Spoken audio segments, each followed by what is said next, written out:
श्री गणेशाय नमः।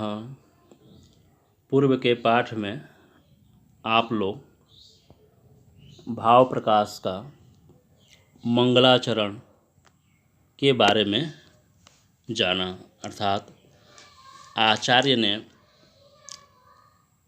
श्री गणेश जी की, श्री कृष्ण जी की, शारदा जी की और श्री सूर्य की स्तुति किए हुए थे। इस पाठ में अब आप विषय प्रवेश करेंगे कि भाव प्रकाश में कौन कौन से विषय हैं, किस लिए हैं, इसका प्रयोजन क्या है, इसके बारे में अब आप जानेंगे। तो आचार्य कह रहे हैं कि पुरा गर्ग व्यास च्यवन मिहिरादेर मुनिवरहि फलम तन्वादीनां प्रवरम अवरम च ग्रहकृतम रहस्यम यत् प्रोक्तम तदिह गणकानंदजनकम प्रवक्तव्य खलु शिखरणिभिः परम अहम। पूरा कह रहे हैं कि पूरा गर्ग व्यास च्यवन मिहिरादेहि मुनिवरहि फलम तन्वादीनां प्रवरम अवरम च ग्रहकृतम रहस्यम यत् प्रोक्तम तदिह गणकानंदजनकम प्रवक्तव्य खलु शिखरणिभिः परम अहम।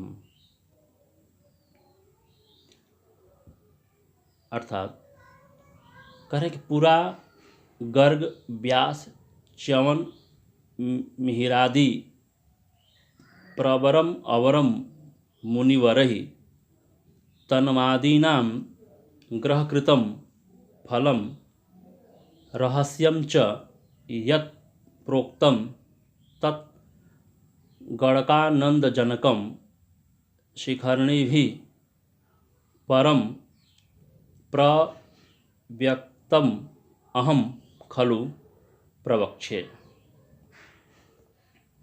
अर्थात करेंगे पूरा गर्ग व्यास च्यवन मिहिरादि, अर्थात प्राचीन काल में गर्ग व्यास च्यवन और वराहमिहिर आदि प्रवरम अवरम श्रेष्ठ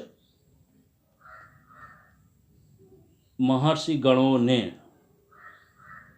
तन्वादीनाम तनु आदि 12 भावों के ग्रहकृतम ग्रहजन्य जिन गोपनीय फलों को फलम रहस्यम च जत प्रोक्तम जिन गोपनीय फलों को कहा है, उन फलों को मैं अर्थात तत् गणकानंदजनकम उन फलों को मैं देवयोग्यों के आनंद के लिए स्पष्ट रूप से शिखरणी छंद में कहता हूँ। गणकानंदजनकम शिखरणिभिः परम अहम खलु वक्षे। अर्थात देवयोग्यों के आनंद के लिए स्पष्ट रूप से शिखरणी छंद में कहता हूँ। इससे यह तात्पर्य हो गया कि इस श्लोक में शिखरणी छंद का प्राचुर्यता है। तो इस श्लोक में कहने का इनका यही तात्पर्य है कि जो पूर्व के आचार्यों ने कहा है उसी को ग्रहण कर शिखरणी छंद में उसको व्यक्त कर रहे हैं। अर्थात प्राचीन काल में गर्ग व्यास च्यवन और वराहमिहिर आदि जो श्रेष्ठ महर्षि गण हैं, जिन्होंने तनु आदि के 12 भावों के और ग्रहजन्य जिन गोपनीय फलों को कहा है, उन फलों को दैवज्ञों के आनंद के लिए अर्थात ज्योतिषियों के आनंद के लिए स्पष्ट रूप से शिखरणी छंद में कह रहे हैं। अब क्या कह रहे हैं? मतम विलोक्य वर्याणाम जीवनाथेन धीमता भाव प्रकाशः क्रियते दैवज्ञानां मुदे मया। अर्थात मतम विलोक्य वर्याणाम जीवनाथेन धीमता भाव प्रकाशः क्रियते दैवज्ञानां मुदे मया। कह रहे हैं कि धीमता वर्याणाम मतम विलोक्य दैवज्ञानां मुदे मया जीवनाथेन भाव प्रकाशः क्रियते। अर्थात कह रहे हैं कि धीमता वर्याणाम मतम विलोक्य देवज्ञाना मुदे मया जीवनाथेन। मया जीवनाथेन, मैं जीवनाथ, अर्थात इस ग्रंथ के जो आचार्य हैं उनका नाम है जीवनाथ। कह रहे हैं कि जीवनाथ पूर्वाचार्यों के मतों को देखकर मतम विलोक देवज्ञानाम, अर्थात पूर्वाचार्यों के मतों को देखकर कह रहे हैं कि धीमता वर्याणाम, कह रहे हैं कि देवज्ञानाम मुदे, अर्थात देवज्ञों के विनोदार्थ कह रहे हैं कि भाव प्रकाशः क्रियते, भाव प्रकाश नामक ग्रंथ को कहता हूँ या बनाता हूँ।